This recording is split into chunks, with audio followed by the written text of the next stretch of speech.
Welcome to the Reality Revolution. Today we return to the 5 lessons from Neville Goddard, and this is lesson 3, perhaps the best of the 5 lessons.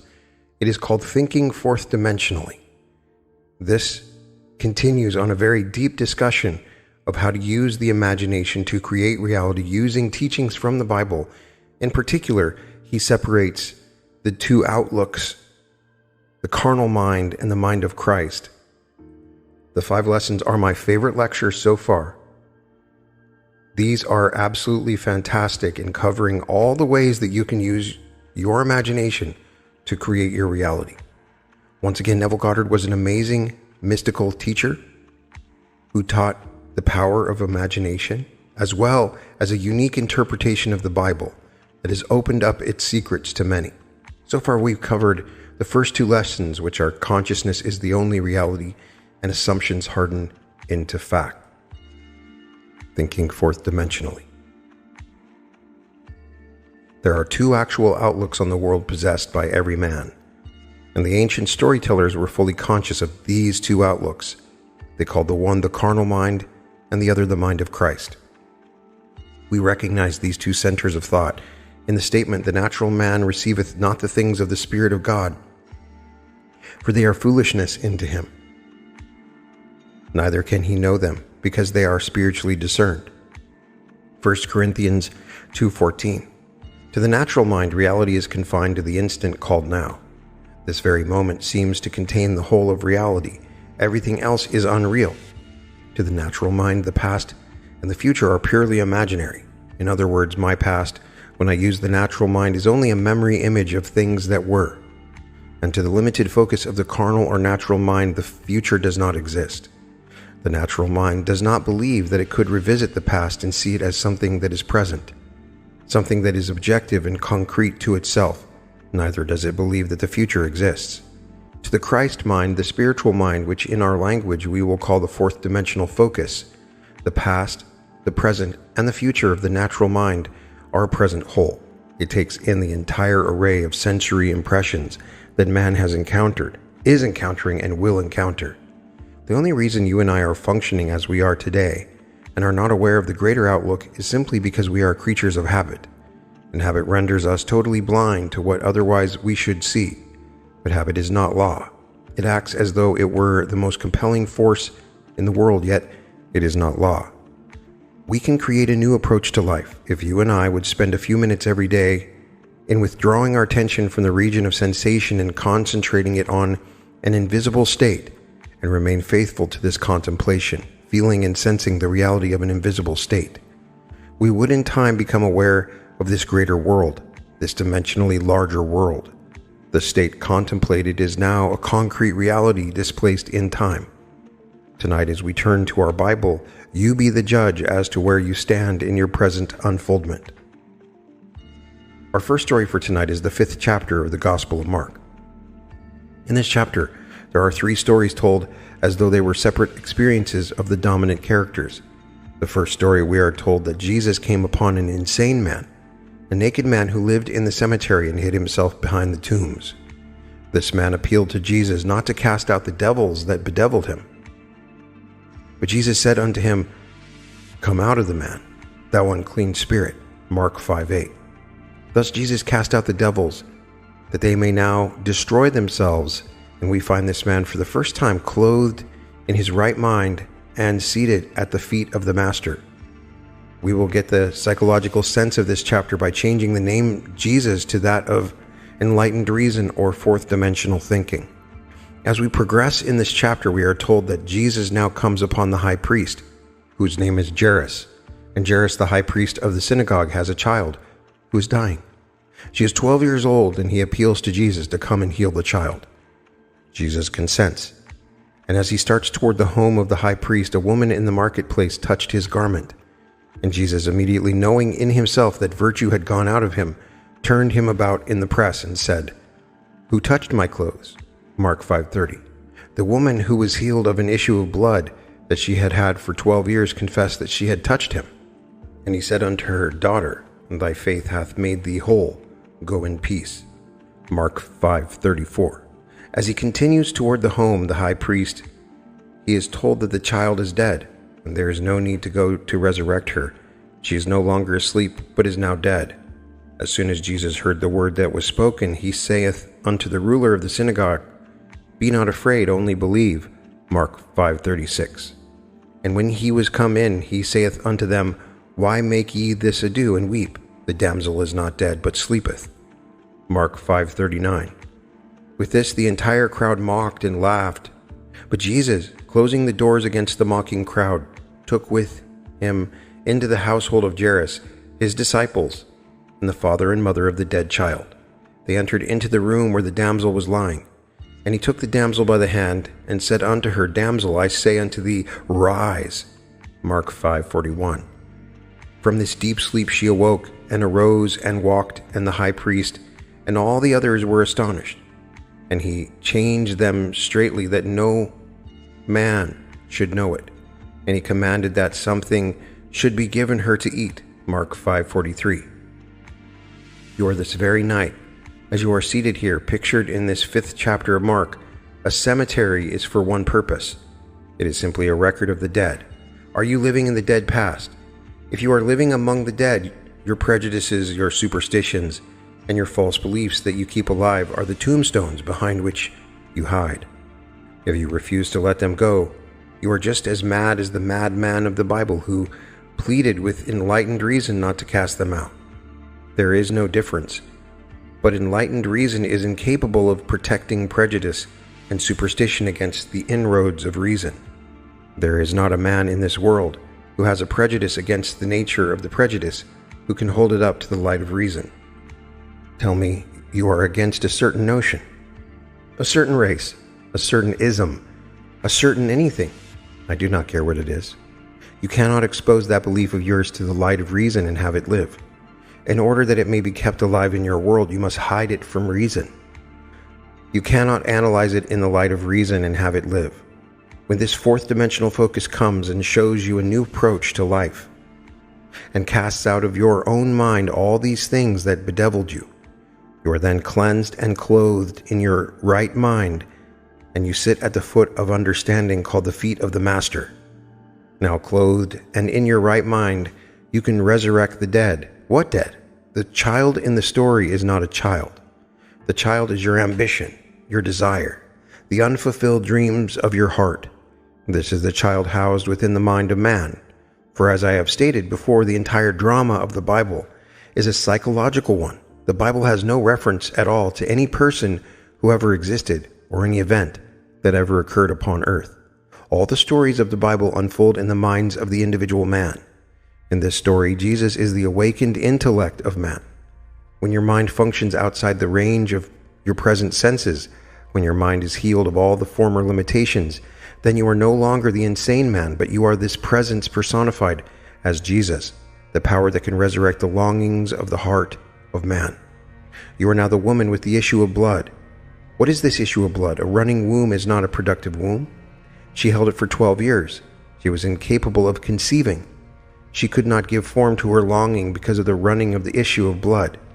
You are told her faith closed it, as the womb closes it can give form to the seed or idea. As your mind is cleansed of your former concept of self, you assume you are what you want to be, and remaining faithful to this assumption, you give form to your assumption or resurrect your child. You are the woman cleansed of the issue of blood, and you move towards the house of the dead child. The child, or state you desired, is now your fixed concept of yourself. But now, having assumed that I am what formerly I desired to be, I cannot continue desiring what I am conscious of being, so I do not discuss it. I talk to no one concerning of what I am. It is so obvious to me that I am what I wanted to be that I walk as though I were.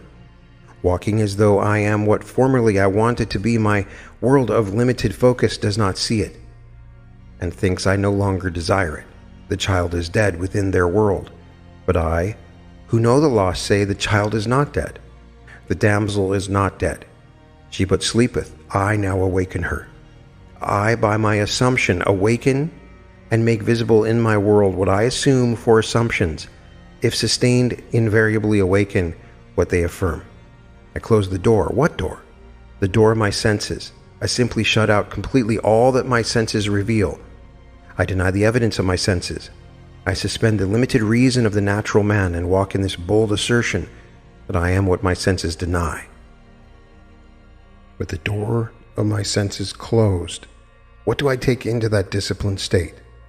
I take no one into that state but the parents of the child and my disciples. I close the door against the mocking, laughing crowd. I no longer look for confirmation. I completely deny the evidence of my senses which mock my assumptions and do not discuss with others whether my assumption is possible or not. Who are the parents? We have discovered that the father-mother of all creation is man's I amness. Man's consciousness is God. I am conscious of the state. I am the father-mother of all my ideas, and my mind remains faithful to this new concept of self. My mind is disciplined. I take into the state the disciples, and I shut out of that state everything that would deny it. Now the child, unaided by a man, is resurrected. The condition which I desired and assumed that I had becomes objectified within my world and bears witness to the power of my assumption. You be the judge. I cannot judge you. You are either living now in the dead past, or you are living as the woman whose issue of blood has been stanched. Could you actually answer me if I asked you the question, do you believe now that you, without the assistance of another, need only assume that you are what you want to be, to make that assumption real within your world? Or do you believe that you must first fulfill a certain condition imposed upon you by the past, that you must be of a certain order or a certain something? I'm not being critical of certain churches or groups, but there are those who believe that anyone outside of their church or group is not yet saved. I was born a Protestant. You talk to a Protestant, there is only one Christian, a Protestant. You talk to a Catholic, why, there is nothing in the world that is a Christian but a Catholic. You talk to a Jew, and the Christians are heathens, and the Jews are the chosen. You talk to a Mohammedan, Jews and Christians are the infidels. You talk to someone else, and all these are the untouchables. It does not matter to whom you talk, they are always the chosen ones. If you believe that you must be one of these in order to be saved, you are still an insane man hiding behind these superstitions and these prejudices of the past, and you are begging not to be cleansed. Some of you say to me, do not ask me to give up my belief in Jesus the man, or in Moses the man, or in Peter the man. When you ask me to give up my belief in these characters, you are asking too much. Leave me these beliefs because they comfort me. I can believe that they lived upon earth and still follow your psychological interpretation of their stories. I say, come out of the dead past, come out of that cemetery and walk, knowing that you and your Father are one, and your Father, whom men call God, is your own consciousness. That is the only creative law in the world. Of what are you conscious of being? Although you cannot see your objectives with the limited focus of your three-dimensional mind, you are now that which you have assumed you are. Walk in that assumption and remain faithful to it. Time in this dimension of your being beats slowly, and you may not, even after you objectify your assumption, remember there was a time when this present reality was but an attitude of mind. Because of the slowness of the beat of time, here you often fail to see the relationship between your inner nature and the outer world that bears witness to it. You be the judge of the position you now occupy in this 5th chapter of Mark. Are you resurrecting the dead child? Are you still in need of having that womb of your mind closed? Is it still running and therefore cannot be fertile? Are you now the insane man, living in the dead past? Only you can be the judge and answer these questions. Now we turn to the story in the 5th chapter of the Gospel of John.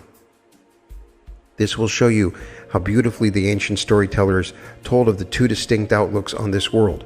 One, the limited three-dimensional focus, and the other, the fourth-dimensional focus. The story tells us of an impotent man who is quickly healed. Jesus comes to a place called Bethesda, which by definition means the house of 5 porches. On these 5 porches are unnumbered impotent folk, lame, blind, halt, withered, and others. Tradition had it that at certain seasons of the year an angel would descend and disturb the pool which was near these 5 porches, As the angel disturbed the pool, the first one in was always healed, but only the first one, not the second. Jesus, seeing a man who was lame from his mother's womb, said to him, "Wilt thou be made whole?" John 5:6. The impotent man answered him, "Sir, I have no man, when the water is troubled, to put me into the pool. But while I am coming, another steppeth down before me." John 5:7. Jesus saith unto him, "Rise, take up thy bed, and walk." John 5:8. And immediately the man was made whole, and took up his bed, and walked. And on the same day was the Sabbath. John 5:9. You read this story and you think some strange man who possessed miraculous power suddenly said to the lame man, "Rise and walk." I cannot repeat too often that the story, even when it introduces numberless individualities, takes place within the mind of the individual man. The pool is your consciousness. The angel is an idea, called the messenger of God, consciousness being God. When you have an idea, you are entertaining an angel. The minute you are conscious of a desire, your pool has been disturbed. Desire disturbs the mind of man. To want something is to be disturbed. The very moment you have an ambition or a clearly defined objective, the pool has been disturbed by the angel, which was the desire. You are told that the first one into the disturbed pool is always healed. My closest companions in this world, my wife and my little girl, are to me, when I address them, a second. I must speak to my wife as you are. I must speak to anyone, no matter how close they are, as you are. And after that, the third person, he is. There is only one person in this world with whom I can use the first person present, and that is self. I am. It can be said only by myself. It cannot be said of another. Therefore, when I am conscious of some desire that I want to be, but seemingly am not, the pool being disturbed, who can get into that pool before me? I alone possess the power of the first person. I am that which I want to be. Except I believe I am that I want to be, I remain as I formerly was and die in that limitation. In this story, you need no man to put you into the pool, as your consciousness is disturbed by desire. All you need to do is to assume you are already that which formerly you wanted to be, and you are in it, and no man can get in before you. What man can get in before you when you become conscious of being that which you want to be? No one can be before you when you alone possess the power to say, "I am." These are the two outlooks. You are now what your senses would deny. Are you bold enough to assume that you are already that which you want to be? If you dare to assume you already are that which your reason and your senses now deny, then you are in the pool, and unaided by a man, you too will rise and take your couch and walk. You are told it happened on the Sabbath.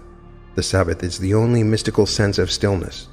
When you are unconcerned, when you are not anxious, when you are not looking for results, knowing that signs follow and do not proceed. The Sabbath is the day of stillness, wherein there is no working. When you are not working to make it so, you are in the Sabbath. When you are not at all concerned about the opinion of others, when you walk as though you were, you cannot raise one finger to make it so, you are in the Sabbath. I cannot be concerned as to how it will be, and still say I am conscious of being it. If I am conscious of being free, secure, healthy, and happy, I sustain these states of consciousness without effort or labor on my part. Therefore I am in the Sabbath, and because it was the Sabbath he rose and walked.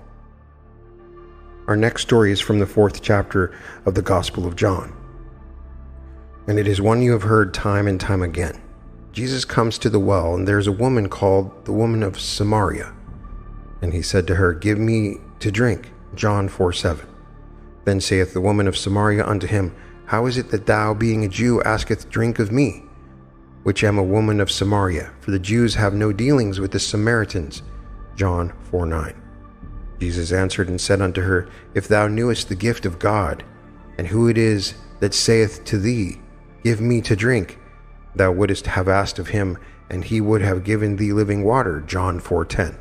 The woman, seeing that he has nothing with which to draw the water, and knowing the well is deep, says, "Art thou greater than our father Jacob, which gave us the well, and drank thereof himself and his children and his cattle?"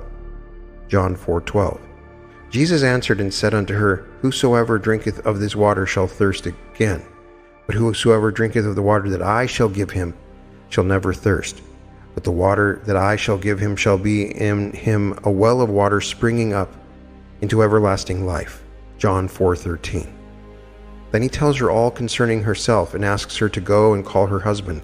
She answered and said, I have no husband. John 4:17. Jesus said unto her, Thou hast well said, I have no husband. For thou hast had 5 husbands, and he whom thou now hast is not thy husband. John 4:17.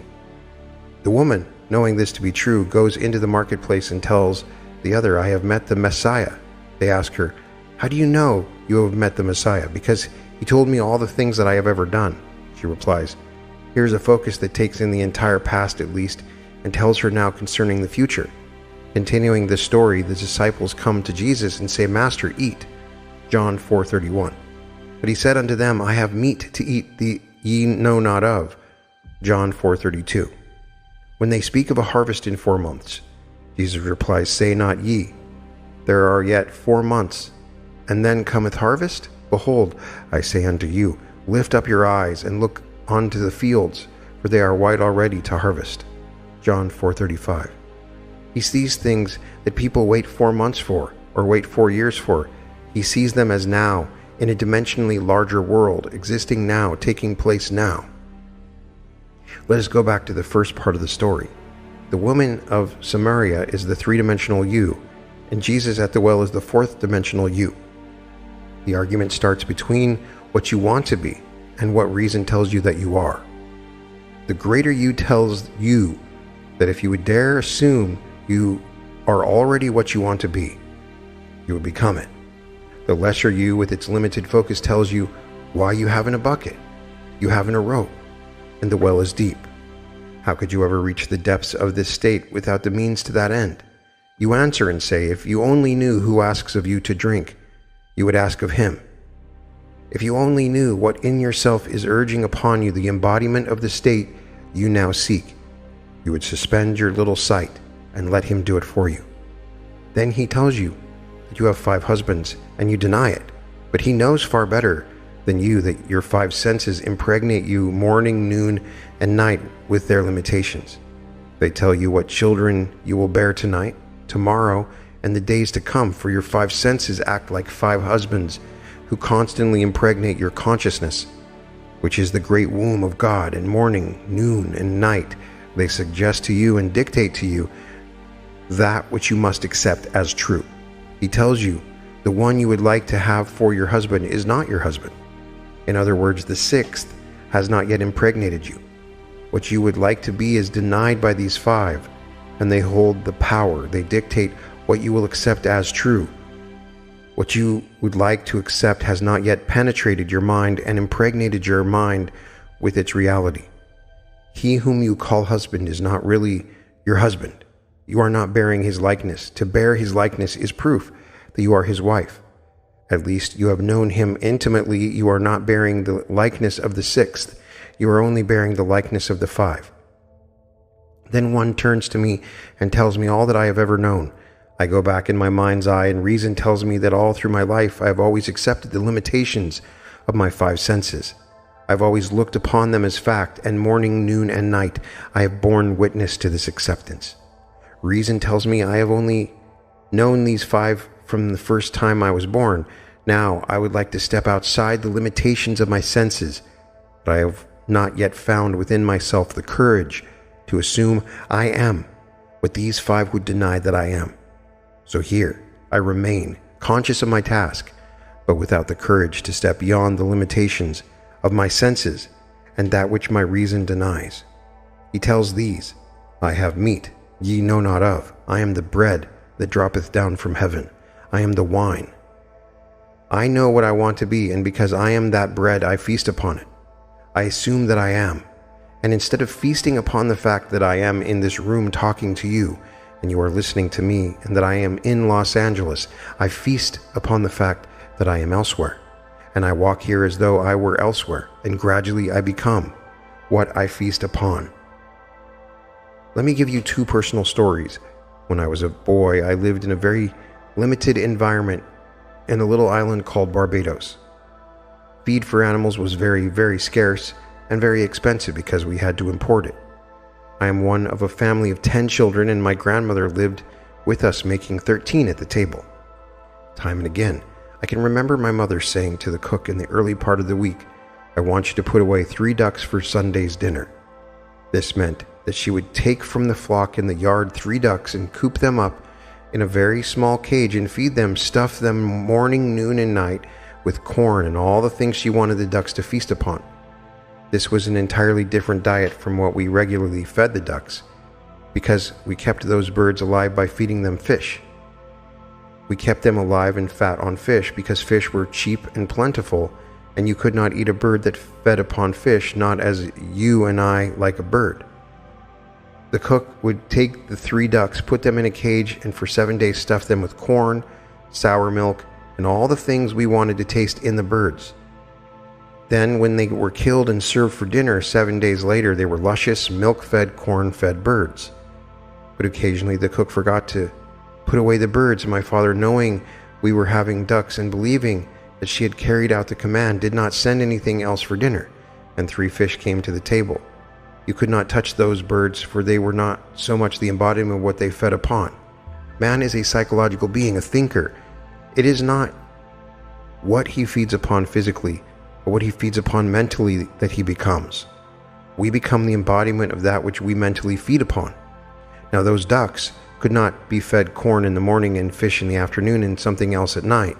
It had to be a complete change of diet. In our case, we cannot have a little bit of meditation in the morning, curse at noon, and do something else in the evening. We have to go on a mental diet for a week. We must completely change our mental food. Whatsoever things are true, whatsoever things are honest, whatsoever things are just, whatsoever things are pure, whatsoever things are of good report, if there be any virtue, and if there be any praise, think on these things. Philippians 4:8. As a man thinketh in his heart, so is he. If I could now single out the kind of mental food I want to express within my world and feast upon it, I would become it. Let me tell you why I am doing what I am doing today. It was back in 1933, in the city of New York, and my old friend Abdullah, with whom I studied Hebrew for 5 years, was really the beginning of the eating of all my superstitions. When I went to him, I was filled with superstitions.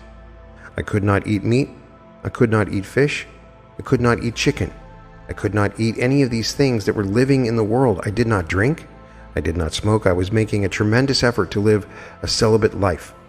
Abdullah said to me, "I'm not going to tell you you are crazy, Neville, but you are, you know. All these things are stupid." But I could not believe they were stupid. In November 1933, I bade goodbye to my parents in the city of New York as they sailed for Barbados.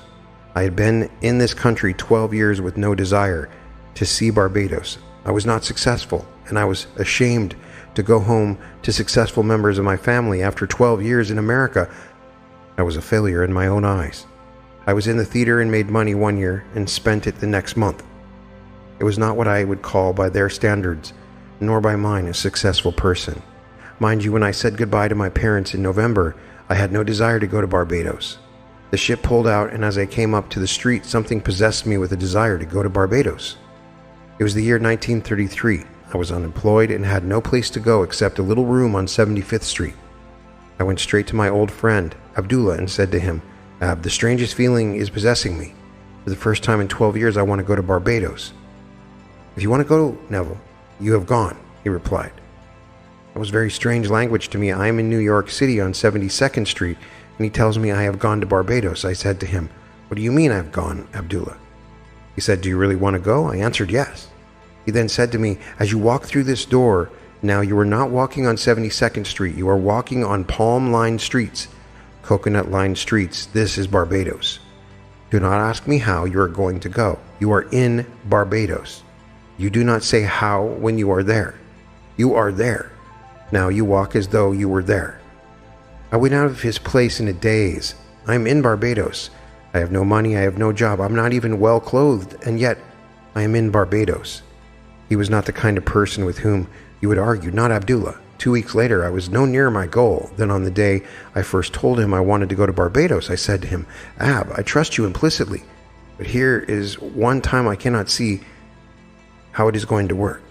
I have not one penny towards my journey," I began to explain. You know what he did? He was as black as the ace of spades, my old friend Abdullah, with his turbaned head. As I sat in his living room, he rose from his chair and went towards his study and slammed the door, which was not an invitation to follow him. As he went through the door, he said to me, "I have said all that I have to say." On the 3rd of December, I stood before Abdullah and told him again I was no nearer my trip. He repeated his statement, "You are in Barbados." The very last ship sailing for Barbados that would take me there for a reason I wanted to go, which was to be there for Christmas, sailed at noon on December 6th, the old Nerissa. On the morning of December 4th, I have no job. Having no place to go, I slept late. When I got up, there was an airmail letter from Barbados under my door. As I opened the letter, a little piece of paper flickered to the floor. I picked it up, and it was a draft for $50. The letter was from my brother Victor, and it read, "I am not asking you to come, Neville. This is a command. We have never had a Christmas when all the members of our family were present at the same time. This Christmas, it could be done if you would come. My oldest brother Cecil left home before the youngest was born, and when we started to move away from home at different times, so never in the history of our family were we ever all together at the same time." The letter continued, "You are not working. I know there is no reason why you cannot come, so you must be here before Christmas. The enclosed $50 is to buy a few shirts or a pair of shoes you may need for the trip. You will not need tips. Use the bar if you are drinking. I will meet the ship and pay all your tips and your incurred expenses. I have cabled Furness, Worthy and Company in New York City and told them to issue you a ticket when you appear at their office. The $50 is simply to buy some little essentials. You may sign as you want aboard the ship. It will meet it and take care of all the obligations." I went down to Furness, Withy and Company with my letter and let them read it. They said, "We received the cable, Mr. Goddard, but unfortunately we have not any space left on the December 6th sailing. The only thing available is third class between New York and St. Thomas. When we get to St. Thomas, we have a few passengers who are getting off.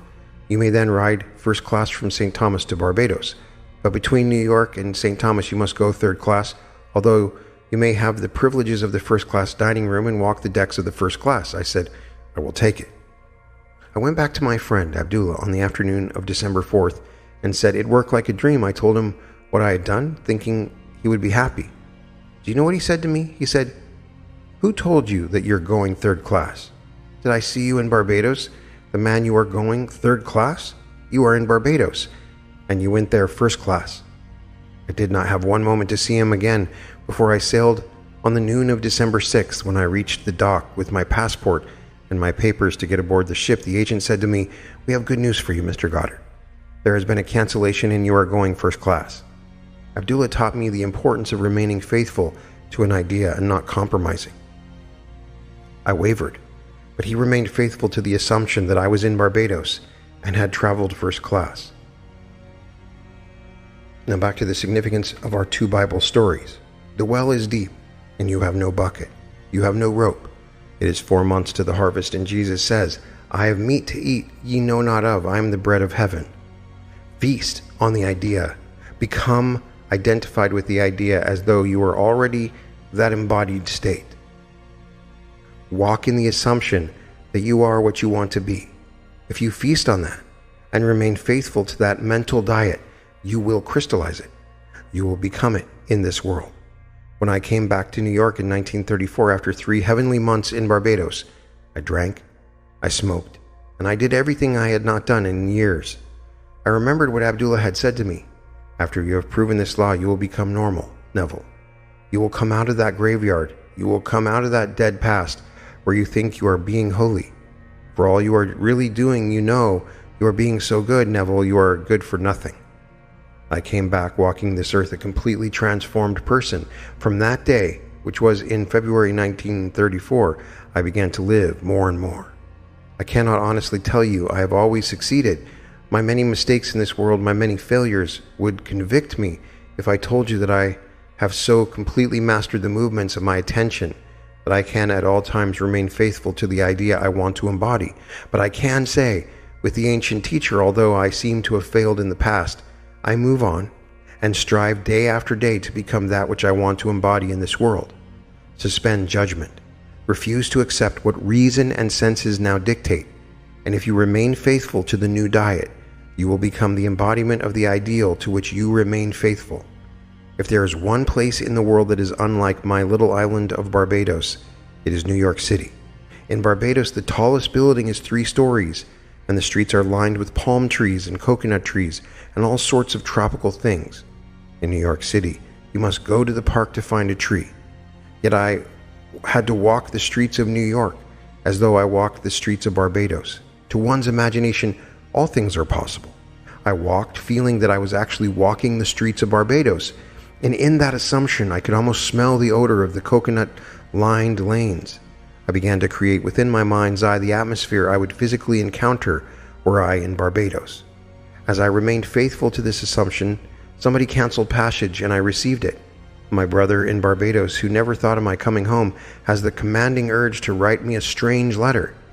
He had never dictated to me, but this time he dictated, and thought that he had originated the idea of my visit. I went home and had 3 heavenly months, returned first class, and brought back quite a sum of cash in my pocket. A gift, my trip, had I paid for it, would have been $3,000, yet I did it without a nickel in my pocket. I have ways ye know not of, my ways are past finding out.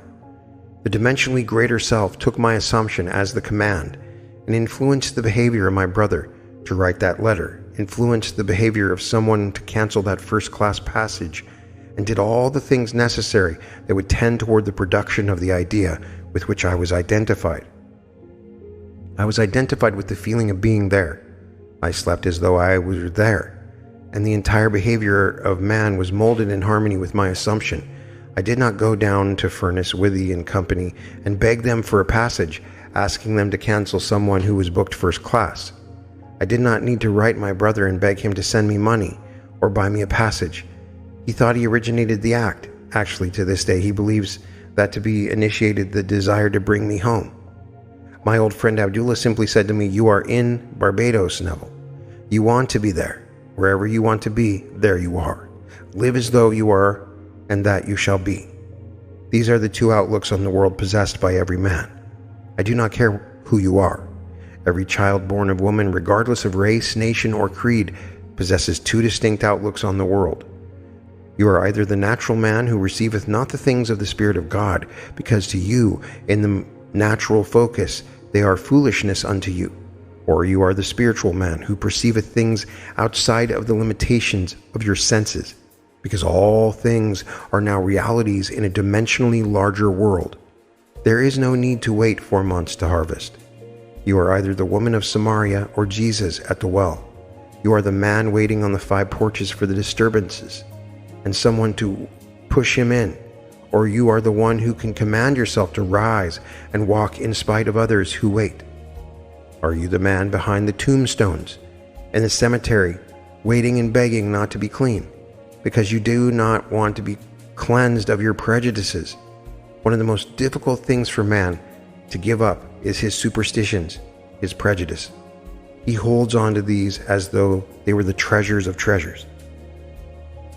When you do become cleansed and you are free, then the womb, your own mind, is automatically healed. It becomes the prepared ground where seeds, your desires, can take root and grow into manifestation. The child that you now bear in your heart is your present objective. Your present longing is a child that is as though it were sick.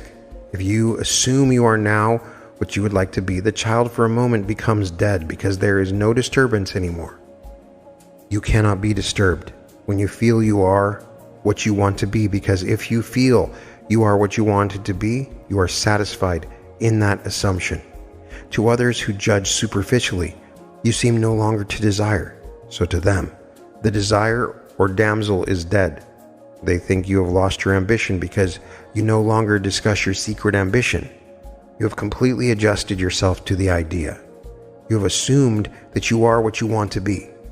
You know, she is not dead, she but sleepeth. I go to awaken her. I walk in the assumption that I am, and as I walk, I quietly awaken her. Then, when she awakens, I will do the normal, natural thing. I will give her to eat. I will not brag about it and tell others. I simply go and tell no man. I feed this state. I now, like with my attention, I keep it alive within my world by becoming attentive to it. Things that I am not attentive to fade and wither within my world, regardless of what they are. They are not just born and then remain unfed. I gave them birth by reason of the fact that I became conscious of being them. When I embody them within my world, that is not the end. That is the beginning. Now I am a mother who must keep alive this state by being attentive to it. The day that I am not attentive, I have withdrawn my milk from it and it fades from my world as I become attentive to something else in my world. You can either be attentive to the limitations and feed these and make them mountains, or you can be attentive to your desires. But to become attentive, you must assume you are already that which you wanted to be. Although today we speak of a third dimensional and fourth dimensional focus, do not think for one moment these ancient teachers were not fully conscious of these two distinct centers of thought within the minds of all men. They personified these two, and they tried to show man that the only thing which robs him of the man he could be is habit. Although it is not law, every psychologist will tell you that habit is the most inhibiting force in the world. It completely restricts man and binds him and makes him totally blind to what otherwise he should be. Begin now to mentally see and feel yourself as that which you want to be, and feast upon the sensation morning, noon, and night. I have scoured the Bible for a time interval that is longer than 3 days, and I have not found it. Jesus answered and said unto them, Destroy this temple, and in 3 days I will raise it up. John 2:19. Prepare your victuals, for within 3 days ye shall pass over this Jordan, to go into possess the land which the Lord your God giveth you to possess it. Joshua 1:11. If I could completely saturate my mind with one sensation and walk as though it were already a fact, I am promised, and I cannot find any denial of it in this great book, that I do not need more than 3 days' diet, if I remain faithful to it. But I must be honest about it. If I change my diet in the course of the day, I extend the time interval. You ask me, but how do I know about the interval? You ask yourself, determine the interval. We have today in our modern world a little word which confuses most of us. I know it confused me until I dug deeper. The word is action. Action is supposed to be the most fundamental thing in the world. It is not an atom. It is more fundamental. It is not a part of an atom like an electron. It is more fundamental than that. They call it the fourth dimensional unit. The most fundamental thing in the world is action. You ask, what is action? Our physicists tell us that it is energy multiplied by time. We become more confused and say energy multiplied by time. What does that mean? They answer, there is no response to a stimulus, no matter how intense the stimulus, unless it endures for a certain length of time. There must be a minimum endurance to the stimulus or there is no response. On the other hand, there is no response to time unless there is a minimum degree of intensity. Today, the most fundamental thing in the world is called action, or simply energy multiplied by time. The Bible gives it as 3 days. The duration is 3 days for response in this world. If I would now assume I am what I want to be, and if I am faithful to it and walk as though I were, the very longest stretch given for its realization is 3 days. If there is something tonight that you really want in this world, then experience in imagination what you would experience in the flesh were you to realize your goal, and deafen your ears and blind your eyes to all that denies the reality of your assumption. If you do this, you would be able to tell me before I leave this city of Los Angeles that you have realized what was only a wish when you came here. It will be my joy to rejoice with you in the knowledge that the child which was seemingly dead is now alive. The damsel really was not dead. She was only asleep. You fed her in this silence because you have meat no one else knows of. You gave her food, and she became a resurrected living reality within your world. Then you can share your joy with me, and I can rejoice in your joy. The purpose of these lessons is to remind you of the law of your own being, the law of consciousness. You are that law. You were only unconscious of its operation. You fed and kept alive the things you did not wish to express within this world. Take my challenge and put this philosophy to the test. If it does not work, you should not use it as a comforter. If it is not true, you must completely discard it. I know it is true. You will not know it until you try, either to prove or disprove it. Too many of us have joined isms and we are afraid to put them to the test because we feel we might fail. And then, where are we? Not really wanting to know the truth concerning it, we hesitate to be bold enough to put it to the test. You say, I know it would work in some other way. I do not want to really test it. While I have not yet disproved it, I can still be comforted by it. Now, do not fool yourself. Do not think for 1 second, be that you are wise. Prove or disprove this law. I know that if you attempt to disprove it, you will prove it. And I will be the richer for you proving it. Not in dollars, not in things, but because you become the living fruit of what I believe I am teaching in this world. It is far better to have you a successful, satisfied person after 5 days of instruction than to have you go out dissatisfied. I hope you will be bold enough to challenge this instruction and either prove it or disprove it. Now, before you go into the silence period, I shall explain briefly the technique again. We have 2 techniques in applying this law. Everyone here must now know exactly what he wants. You must know that if you do not get it tonight, you will still be as desirous tomorrow concerning this objective. When you know exactly what you want, construct in your mind's eye a single, simple event which implies fulfillment of your desire. An event wherein self predominates. Instead of sitting back and looking at yourself as though you were on the screen, you be the actor in the drama. Restrict the event to one single action. If you're going to shake a hand because that implies fulfillment of your desires, then you do that and that only. Do not shake hands and then wander off in your imagination to a dinner party or to some other place. Restrict your action to simply shaking hands and do it over and over again until that handshake takes on the solidity and the distinctness of reality. If you feel you cannot remain faithful to an action, I want you to define your objective and then condense the idea. Which is your desire into a single phrase, a phrase which implies fulfillment of your desire. Some phrase such as, isn't it wonderful?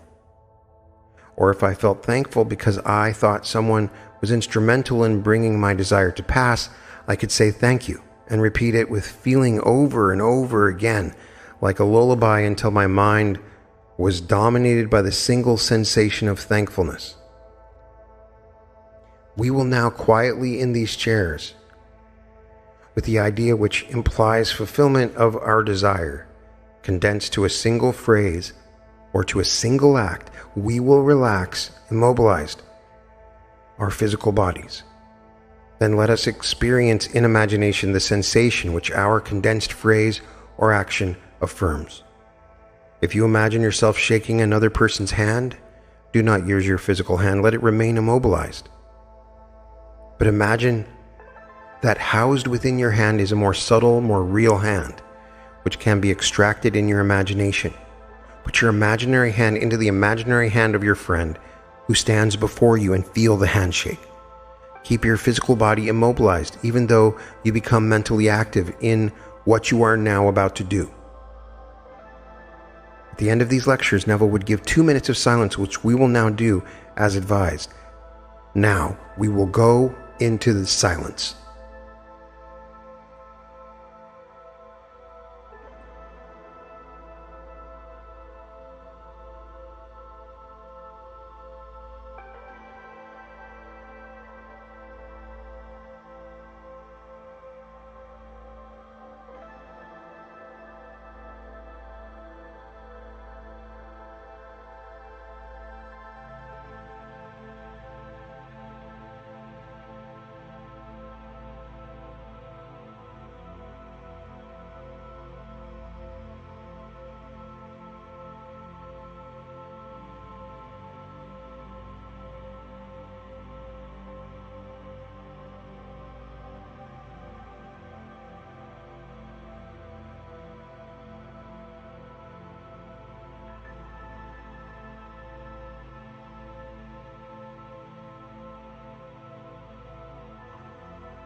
So this amazing lecture really covered a variety of different topics and summarized some of my favorite Bible stories about Jesus to explain what they actually meant when you take the psychological understanding of the Bible. There's some key ideas that we can get here. Neville is saying that there are two outlooks on the world. There's the limited 3D focus, or the carnal mind or natural mind, and then the mind of Christ, or the fourth dimensional spiritual awareness. With the spiritual mind, we can access a dimensionally larger reality where past, present, and future are one. The stories in the Bible are really just psychological dramas that represent dynamics and potentials within the human mind. The key thing to never forget is that you become what you mentally feed upon and assume yourself to be. He is using those words throughout. Feast upon the idea, what you feed upon, or the mental diet. There's some key techniques that we've now gotten in several of these lessons. Let's go over them again. As always, first of all, assume the feeling of your wish fulfilled. Walk, think, and act as if your desired state is already a fact. If you're living in New York and you want to be in Barbados, you walk around New York and you see Barbados all around you. He is advising to construct a simple scene, not something complex or complicated. A simple scene that implies fulfillment of your desire. Restrict it to a single action, like a handshake, and then repeat it over and over again. Not a long, drawn-out scene, but a simple scene. You take the scene, you do it over until it takes on all those tones of reality. And then condense your desire into a single phrase like, "Thank you. It is done. Isn't it wonderful? I'm so relieved. Isn't this great?" Whatever it comes to you. And you repeat this phrase with feeling until your mind is dominated by the sensation of thankfulness. You relax your physical body, you close your eyes, you enact the scene in your imagination, extract your imaginary hand from your physical one, and you feel the reality of the handshake in the scene while remaining still in your body. And he also discusses the mental diet.